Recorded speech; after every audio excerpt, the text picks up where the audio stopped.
Hello friends, मैं हूं अनुराग राज और स्वागत है आपका हमारे ब्यूटीफुल चैनल मैथ्स वाला में। फ्रेंड्स, आज आप लोग को उस बोर्ड पे नया चैप्टर दिख रहा होगा, यूनिटरी मेथड, जो कि यह क्लास 7th का चैप्टर है। आप लोग बहुत दिन से हमारा वेट भी कर रहे होंगे क्लास 7th के जो स्टूडेंट है, क्योंकि शायद आज से 20 डेज बिफोर, जैसा हमको याद है, हमने ratio and proportion class 7th और 8 के स्टूडेंट के लिए द एंड किया था और बोला था कि आने वाला नेक्स्ट लेक्चर में हमने यूनिटरी मेथड हम लोग पढ़ेंगे और हम लोग यूनिटरी मेथड आज पढ़ना स्टार्ट कर रहे हैं। बिकॉज डिले इसलिए हुआ फ्रेंड्स, क्योंकि हमने क्लास 10th का भी वीडियो बनाते हैं, क्लास 10th के स्टूडेंट्स भी हमारे पढ़ते हैं, तो उनके लिए मैं एक बड़ा चैप्टर चूज किया था जो कि हमारे बोर्ड के लिए भी उनके लिए जरूरत है, और जरूरत ही नहीं, बहुत ही महत्वपूर्ण चैप्टर था ट्रिग्नोमेट्री। उसको हम द एंड करके तब फिर आपको क्लास 7 का यूनिटरी मेथड आज से पढ़ाएंगे। यूनिटरी मेथड होता क्या है उसके बारे में जानेंगे आज, इस पे कुछ क्वेश्चन करेंगे, कुछ इसका हिस्सा जो कि यूनिटरी मेथड में पढ़ना था वह हम आपको रेशियो और प्रोपोर्शन में ही बता दिए थे और बोले थे कि कुछ अच्छे क्वेश्चन करेंगे आगे, तो उसका कुछ क्वेश्चन अभी करेंगे हम लोग। और जैसे ही हमारा क्लास 7 का यूनिटरी मेथड खत्म होगा, फिर जो क्लास 8 के स्टूडेंट्स हैं जो कि अभी तक हमारे चैनल पे वेट कर रहे हैं हमारा, उनके लिए फिर मैं नेक्स्ट कोई चैप्टर होगा उनको मैं पढ़ाऊंगा। आपके सिलेबस के अकॉर्डिंग मेरा भी सिलेबस खत्म हो रहा होगा। अभी तक हमने 4 चैप्टर को द एंड कर दिया, हर एक क्लास 7th 8th 9th और 10th के 4 क्लास का 4 चैप्टर को द एंड करने के बाद आज हम ये 5वां चैप्टर यूनिटरी मेथड को स्टार्ट करने जा रहे हैं। जो कुछ ऐसे स्टूडेंट हैं क्लास 7th के जो वीडियो सर्च किए और मेरा वीडियो देख पा रहे हैं, तो उनके लिए मैं बात करूं कि आप मेरा एक बार चैनल को देखो और वहां से मेरे प्लेलिस्ट को चेक करके आप और भी चैप्टर पढ़ सकते हो। अगर हमने रियल नंबर पढ़ाया, अगर आपके क्लास 7th के स्टूडेंट हो और आपके बुक में रेशनल नंबर चैप्टर नाम दिया हुआ है, तो आप वहां से रियल नंबर हमारा प्लेलिस्ट होगा, आप वहां देखना है। वहां पे ऊपर में मेरा नीचे में थंबनेल जो होता है, यानी कि जैसे मेरा वीडियो आप सर्च किए और ऊपर से जो आया उस थंबनेल में मैंने नीचे क्लास लिख रहा हूँ और यहाँ पे राइट साइड में लेक्चर नंबर रहता है हमारा, कौन सा ये लेक्चर है और नीचे कौन से क्लास के है, कौन से स्टूडेंट, सीबीएसई स्टूडेंट के लिए या फिर बिहार बोर्ड का है या फिर एनसीईआरटी का मैं बता रहा हूँ या फिर आर.एस. अग्रवाल या फिर अरिहंत, जो भी बुक का हो वह सभी मेरा डिस्क्रिप्शन आपको यहाँ लिखा हुआ मिल जाएगा ऊपर ही वीडियो स्टार्टिंग करने से पहले। उसके बाद आप वीडियो को क्लिक करो और वीडियो देखना स्टार्ट कर दो। और नीचे अगर लगता है कि ये पूरा वीडियो देखने से पहले हम जानना चाहते हैं कि इस वीडियो में है क्या, तो उसके लिए मेरा डिस्क्रिप्शन बॉक्स चेक करो, वहां पे मैंने हर एक पॉइंट को लिख दिया कि इस वीडियो में हमने क्या क्या बताया है। तो चलिए हम आज टॉपिक पे बात करेंगे अब यूनिटरी मेथड। फ्रेंड्स, बता दें कि बहुत दिन हो गया, आप लोग भी भूल गए होंगे क्या हमने पढ़ाया लास्ट, क्या स्टार्टिंग किया था। तो बात करें कि यूनिटरी मेथड होता क्या है, तो बस जान लो कि यूनिटरी मेथड कुछ नहीं होता। सिंपली जान लो कि यूनिटरी मेथड में जो भी क्वांटिटी का एक वैल्यू दिया हुआ है, उससे हम लोग किसी अदर क्वांटिटी का वैल्यू जानने के लिए इस मेथड का यूज करते हैं। यूनिटरी मेथड का यह एक ऐसा मेथड है जिससे दिया हुआ जो भी हमारा वैल्यू है, जो भी क्वांटिटी का दिया हुआ वैल्यू है, उससे किसी दूसरे क्वांटिटी के वैल्यू को हम लोग फाइंड कर सकते हैं। किसके द्वारा? तो यूनिटरी मेथड के द्वारा। यानी कि अगर मान लो कोई वैल्यू दिया हुआ है, जैसे बोले कि एक मार्कर का दाम 20 रुपया है, तो आपको हम बोले कि 5 मार्कर का दाम कितना हुआ, तो आप यूनिटरी मेथड से ही पता लगाओगे कि 5 मार्कर का दाम 100 रुपया हुआ। कैसे? तो वह यूनिटरी मेथड से। अब यूनिटरी मेथड से हम लोग कैसे सॉल्व करते हैं, किस तरह हुआ, आगे क्वेश्चन करेंगे तो क्लियर होगा। लेकिन इसको सॉल्व करने का 2 तरीका है, एक होता है डायरेक्ट प्रोपोर्शन और एक होता है इनवर्स प्रोपोर्शन। जो कि रेशियो एंड प्रोपोर्शन जब हम पढ़ा रहे थे क्लास 7th और 8 का, तो वहीं पे हमने बताया था कि प्रोपोर्शन कितने टाइप के होते हैं और वहाँ पे डायरेक्ट प्रोपोर्शन का एग्जाम्पल दिया, उसका डिफिनीशन दिए थे। जो लोग नहीं पढ़ पाए या फिर नहीं देख पाए, तो नीचे प्लेलिस्ट एक बना होगा अबाउट रेशियो एंड प्रोपोर्शन, आप वहाँ पे क्लिक करो और हमारे प्लेलिस्ट को चेक करो, वहाँ पे सारा वीडियो होगा क्लास 7th और 8 का, वहाँ से आप पढ़ सकते हो कि रेशियो प्रोपोर्शन क्या होता है। फिर उसके टाइप के बारे में हमने बताया कि प्रोपोर्शन के 2 टाइप है, डायरेक्ट प्रोपोर्शन, इनवर्स प्रोपोर्शन। तो इनवर्स प्रोपोर्शन का डिफिनीशन क्या होता है, उसका प्रॉपर्टी क्या है, यह सभी चीज़ हम बता दिए, यहाँ पे नहीं बताएंगे। जो भी हमारे चैनल पे स्टूडेंट है क्लास 7th के, वे सभी पढ़ लिए होंगे। अगर भूल गए हो तो फिर से बैक हो जाओ और हमारे चैनल का वीडियो देख लो बस। तो यूनिटरी मेथड कुछ नहीं होता है फ्रेंड्स, जो भी वैल्यू हमको दिया हुआ है किसी भी क्वांटिटी का और हमको किसी दूसरे रिक्वायर्ड क्वांटिटी का वैल्यू फाइंड करना है, तो उसको हम लोग यूनिटरी मेथड से ही फाइंड करते हैं या फिर कर सकते हैं। आप दूसरा भी मेथड लगा लो, लेकिन यूनिटरी मेथड से भी उसको सॉल्व किया जा सकता है। तो यूनिटरी मेथड लिखकर डैश देकर उसका डिफिनीशन लिखना चाहते हो तो डिफिनीशन लिख लो।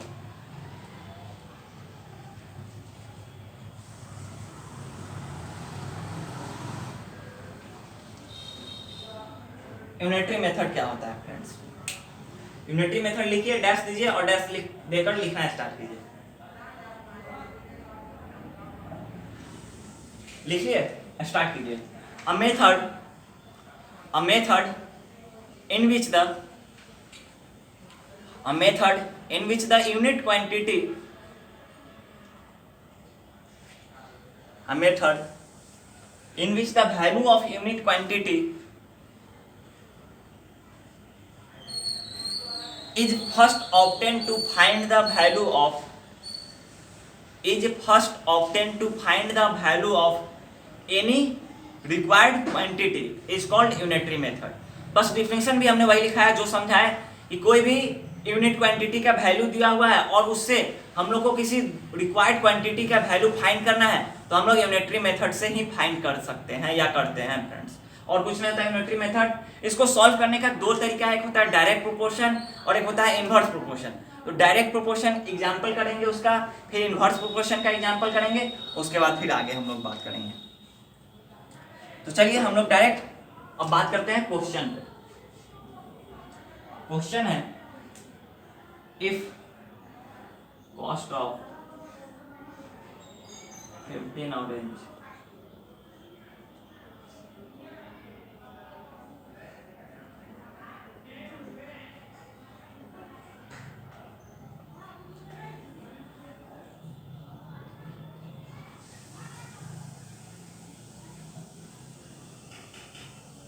बहुत अच्छा क्वेश्चन है क्लास 7 के स्टूडेंट के लिए।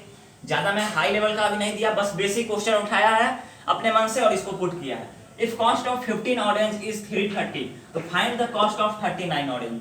अगर 15 नारंगी का दाम 330 रुपया है तो आपको बताना है कि 39 ऑरेंज का दाम कितना होगा। इसको हम लोग यूनिटरी मेथड से सॉल्व करेंगे। अगर आप लोग को आता है तो कमेंट कीजिए, सामने लाइव चैट चल रहा है वहां से भी कमेंट कर सकते हैं। तो पहले आप लोग इसको सॉल्व करो, उसके बाद फिर मैं अच्छे से इसको एक्सप्लेन करता हूँ।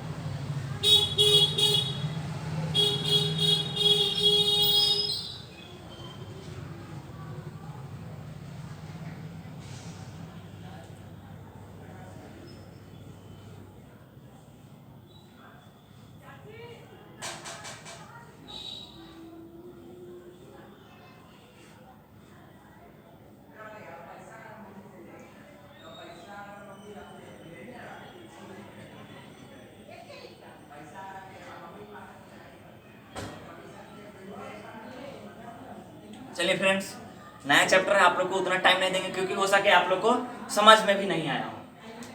चलिए तो हम लोग इसको सॉल्व करते हैं। कॉस्ट ऑफ 15 ऑरेंज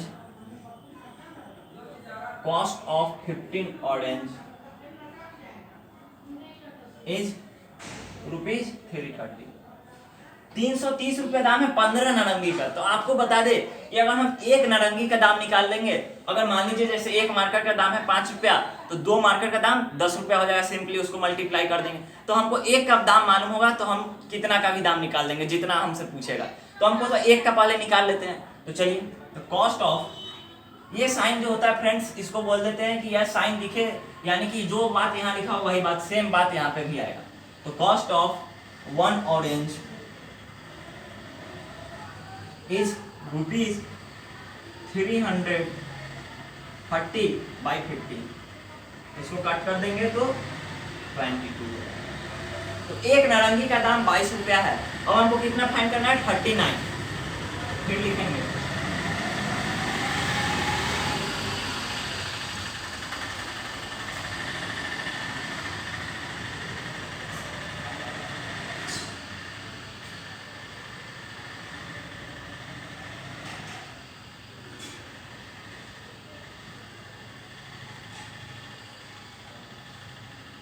सॉरी 39 है तो 39। अब इसको मल्टीप्लाई कर देंगे तो मल्टीप्लाई करने पे कितना आएगा फ्रेंड्स, 9 2 18 और 18 1 19, 198 हो गया।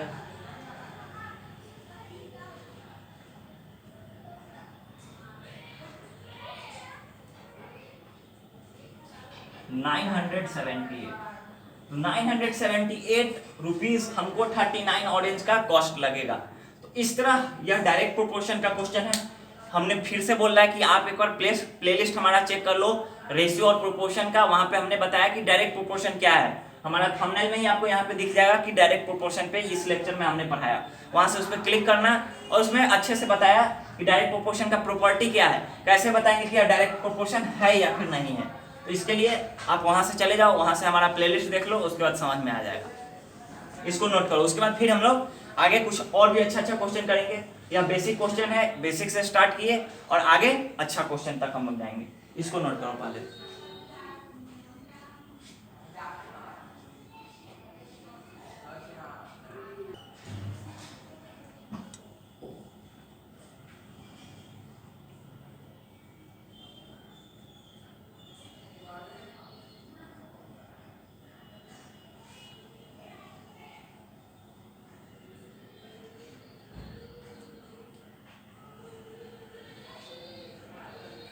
चलिए फ्रेंड्स, नोट कर लिए होइएगा, तो हम इसको इरेज करते हैं, उसके बाद नेक्स्ट क्वेश्चन करते हैं। कुछ अब अच्छे क्वेश्चन करेंगे। नेक्स्ट क्वेश्चन लिखिए। अ वर्कर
फ्रेंड्स, एक सामने आप लोग को क्वेश्चन डिस्प्ले हुआ है।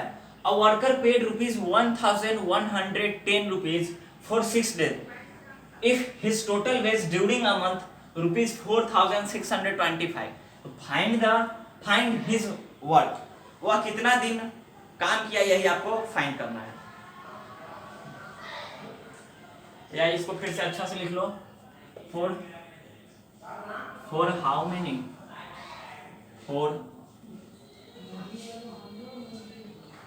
Many days he did work। यह कितना दिन काम किया, फाइंड कीजिए। क्वेश्चन को हमने समझा दिया है, अच्छे से समझा दिया है। क्या है क्वेश्चन? कहता है कि अगर मान लो कोई वर्कर है जो कि 6 दिन के लिए 1110 रुपया जमा करता है और वह पूरे 1 महीना में इतना रुपया कमाता है, यानी कि 4625। तो आपसे पूछ रहा है 1 महीना में, लेकिन वह पूछा कितना दिन वह वर्क करेगा तो वह इतना कमा लिया होगा। उसका 6 दिन का है 1110, तो वह कितना दिन काम किया? 4625। हो सकता है कि बीच में वह 10 दिन अब्सेंट रहा हो सकता है कि 5 दिन में ही इतना कमाया हो। इसको फाइंड करना है, लेकिन 6 दिन में इतना कमाया। हिंट दे रहे हैं, आप पहले 1 डे का निकालो। यूनिटरी मेथड का नियम है कि जब भी यूनिटरी मेथड सॉल्व कर रहे हो तो पहले किसी भी थिंग, कोई भी चीज दिया हो या फिर कोई भी कॉस्ट निकालना है तो उसका यूनिटरी मेथड इसीलिए नाम पड़ा, यानी कि यूनिट की बात करो तो पहले उसका यूनिट का प्राइस निकालेंगे या फिर यूनिट का जो भी कुछ दिया हुआ है वो वैल्यू निकालेंगे। तो 1 का पहले वैल्यू निकालो कि वह 1 दिन में आखिर कितना रुपया कमाता है, सॉरी कितना पेड करता है। फाइंड कीजिए, उसके बाद फिर हम बताएंगे।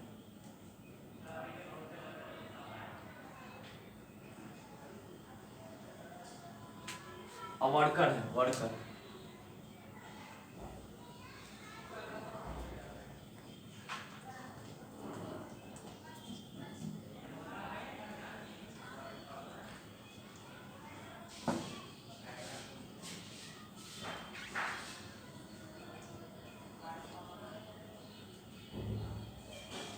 चलिए, जो लोग सब बना कमेंट कर दो, या फिर आप लाइव हमें देख रहे हो, क्लास 7 के स्टूडेंट हो तो लाइव चैट एक सामने दिख रहा हो, वहां पे भी कमेंट करके बताओ।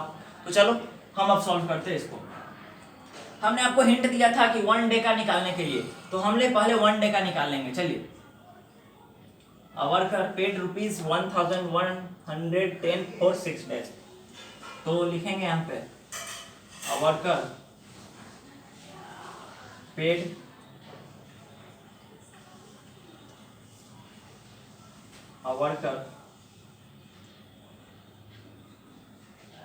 Worker paid for 6 days is ₹1100। एक वर्कर पेड करता है 6 दिन के लिए 1110 रुपया। तो वह एक दिन के लिए कितना, तो 1 डे के लिए 1110/6 और इतना रुपया वह जमा करता है। तो आपसे पूछ रहा है कि कितना दिन वह वर्क किया। यहाँ पे सही कर लो, स्टेटमेंट गलत हो गया। हमें फाइंड क्या चीज करना है उसको पहले देखेंगे। हमको डे फाइंड करना है ना कि मनी। तो जो चीज हमको फाइंड करना होगा उसको हम लोग लास्ट में लिखेंगे। तो यहाँ लिखेंगे पहले वर्कर पेड ₹1110 फॉर 6 days। तो उसको 1 रुपया जमा करने के लिए कितना दिन वर्क करना होगा, तो 6/1110। और जब वह 1 रुपया के लिए इतना दिन वर्क किया तो वह 4625 रुपया के लिए कितना दिन वर्क कर लेगा, 6 बाई इतना इंटू 4625। क्या है इसको पहले समझो। हमको क्या चीज फाइंड करना है, कितना दिन वह वर्क किया, तो उसको हम लोग लास्ट में लिखेंगे। जो चीज फाइंड करना होगा उसको हम लोग लास्ट में लिखेंगे। और लास्ट में लिखने के बाद हमने लिखा कि इतना रुपया वह 6 दिन में पे करता है। तो उसको 1 रुपया पे करने में कितना दिन लगेगा, तो 1 रुपया पे करने में उसको इतना दिन लगेगा 6/1110। और इतना रुपया पे करने के लिए उसको इतना बाई इतना इंटू इतना करेगा। इसको जब आप काट करोगे तो कट करने पे कितना था उसको चेक कर लो,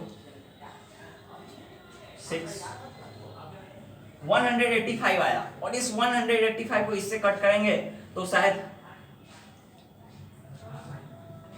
25 डेज हो जाएगा।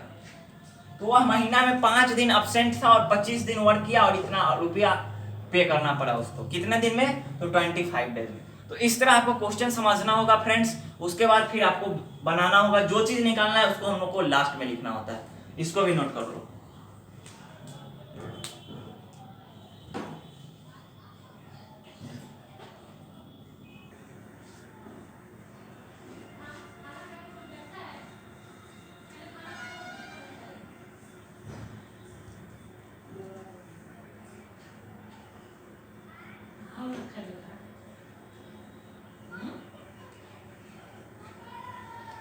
थोड़ा सा फास्ट नोट करना। क्लास 7 के स्टूडेंट्स हो इसलिए आपको थोड़ा सा ज्यादा टाइम दे रहे हैं, नहीं तो सीनियर स्टूडेंट के लिए हम कम ही टाइम देते हैं। जो लोग हैं लाइव देख रहे हैं या फिर बाद में ही देख रहे हो तो थोड़ा फास्ट नोट कर लो। एग्जाम्पल करोगे तो आपका डाउट क्लियर होगा। अगर नहीं भी नोट कर रहे हो, सिर्फ वीडियो देख रहे हो, तो हमको कोई दिक्कत नहीं है, आपको फायदा नहीं होगा।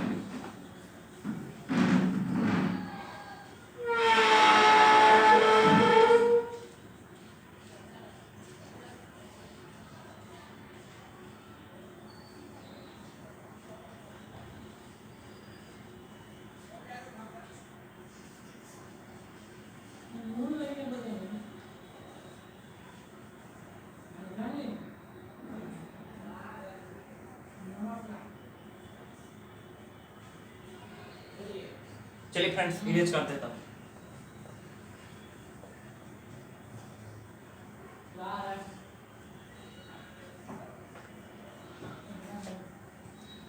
नेक्स्ट क्वेश्चन कुछ कर लेते हैं हम लोग फिर।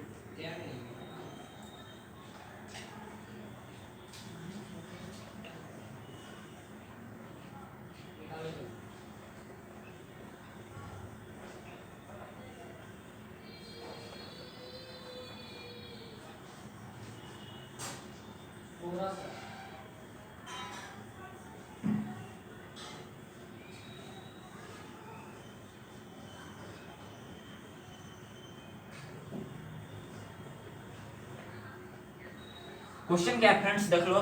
एक ट्रेन है जो कि 51 किलोमीटर ट्रेवल करता है कितना देर में, तो 45 मिनट में।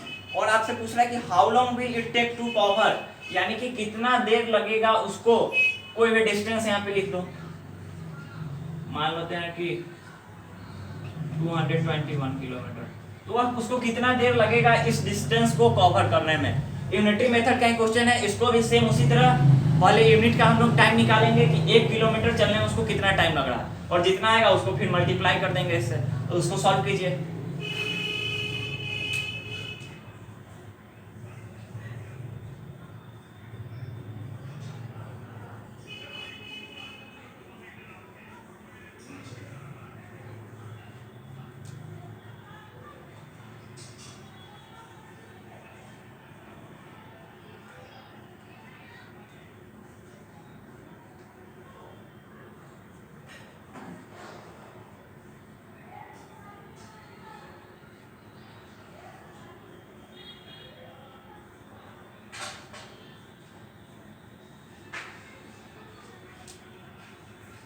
चलिए अब हम सॉल्व करते हैं। क्या है, अ ट्रेन कवर इतना किलोमीटर इन इतना मिनट। यहाँ स्टेटमेंट लिखना होगा, अ ट्रेन कवर 51 किलोमीटर इन 45 मिनट। उसको 1 किलोमीटर कवर करने में कितना देर लगेगा, और देखिए कवर 221 किलोमीटर ट्रेवल करने में जो टाइम लगेगा उसको देखिए। अब इसको कट करना है, कट करते हैं। 17 3 होता है फ्रेंड्स 51, और ये हो जाएगा 17 17 सॉरी 13 3 9 45 117 मिनट। मिनट में क्वेश्चन है, यानी कि मिनट में, इसको आवर में चेंज कर लो तो 1 आवर 57 मिनट। 1 our 57 minute. तो आप एग्जाम में यहां तक भी अगर छोड़ देते हो 117 मिनट, तो आपको फुल मार्क्स मिलेंगे, या फिर उसको आप कन्वर्ट करके लिख दो तो और भी अच्छा। तो बस देखने में अच्छा लगेगा, मार्क्स फुल ही मिलेगा फ्रेंड्स। सॉल्व क्या किया हमने, उसको समझिए कि एक ट्रेन है जिसको 51 किलोमीटर ट्रेवल करने में 45 मिनट लग रहा है। और ये लगता है रियल में या नहीं, ये बात की बात है, लेकिन क्वेश्चन में ऐसा है, ऐसा हमने नहीं दिया, ऐसा क्वेश्चन कर रहा है। क्वेश्चन भले ही हम अपने मन से दिए, वो अलग बात है। तो 51 किलोमीटर 45 मिनट में लगा, और तो आपको निकालना है कि 221 किलोमीटर अगर वह चलता है तो उसको कितना देर लग सकता है। तो उसके लिए पहले हम लोग 1 किलोमीटर का निकालेंगे, क्योंकि अगर 1 किलोमीटर में फाइंड कर लेंगे तो अगर 5000 का ही निकालना होगा कि 5000 किलोमीटर चलने में उसको कितना टाइम लगेगा, तो बस मल्टीप्लाई कर देंगे। तो सिंपली हमने उसको क्या किया, 1 किलोमीटर में उसको इतना टाइम लगा, और 221 किलोमीटर ट्रेवल करने में उसको जो टाइम लगेगा वह टाइम लगेगा कितना देर, इतना मिनट। तो इस तरह आपको यूनिटरी मेथड का क्वेश्चन फ्रेंड्स सॉल्व करना आना चाहिए, तभी फिर आप आगे और भी क्वेश्चन बनाओ, आपको सारा डाउट क्लियर होगा। यूनिटरी मेथड इसलिए नाम पड़ा क्योंकि यूनिट, इसलिए हर एक बार हम लोग यूनिट मींस ही 1। तो 1 क्वांटिटी का पहले कोई भी कॉस्ट हो या फिर कोई भी प्राइस हो या कुछ भी हो, या 1 मिनट में या 1 किलोमीटर जो भी यूनिट हो, तो 1 यूनिट का वैल्यू फाइंड करके और जितना का मांगेगा रिक्वायर्ड, हमने डिफिनेशन ही लिखवाया था। क्या लिखवाया था, method in which the value of unit quantity then the required quantity then the find the value of required quantity is called a unitary method। तो बस उसके वैल्यू से ही उसी तरह स्पष्ट हो गया कि यूनिटरी मेथड में क्या करना है। तो इसको नोट कर ले, ये डायरेक्ट प्रोपोर्शन का सभी क्वेश्चन है। हमने डायरेक्ट प्रोपोर्शन का प्रॉपर्टी दिया था कि डायरेक्ट प्रोपोर्शन में क्या होता है कि जब आपको दो क्वांटिटी ए और बी, सेम क्वांटिटी दिया हुआ है ए एंड बी, तो उस दोनों का रेशियो कांस्टेंट होगा। उस दोनों का रेशियो क्या होगा, कांस्टेंट होगा, उसको बोलते हैं डायरेक्ट प्रोपोर्शन। तो सेम इस सभी डायरेक्ट प्रोपोर्शन का क्वेश्चन था। और अब हम लोग नेक्स्ट लेक्चर में पढ़ेंगे इनवर्स प्रोपोर्शन, डायरेक्ट प्रोपोर्शन। अब हम लोग नेक्स्ट लेक्चर में पढ़ेंगे इनवर्स प्रोपोर्शन। आज का लेक्चर हमारे यहीं पे द एंड होता है क्लास 7th के स्टूडेंट्स के लिए। Best of luck. इतना दिन वेट किया आप लोग हमारे लिए, बट इस क्वेश्चन को आप लोग नोट करो, और आपने बुक पे एनसीईआरटी रखा है तो एनसीईआरटी से क्वेश्चन बनाओ, या फिर आप कहीं और भी स्टेट के हो तो जो भी बुक सॉल्व करते हो उस बुक से यूनिटरी मेथड का क्वेश्चन सॉल्व करना स्टार्ट कर दो। कोई डाउट है आप कमेंट बॉक्स में कमेंट कर देना, हम वीडियो के कमेंट बॉक्स में कमेंट करोगे, हम देखकर आपको रिप्लाई देंगे। चलिए, बेस्ट ऑफ लक फ्रेंड्स।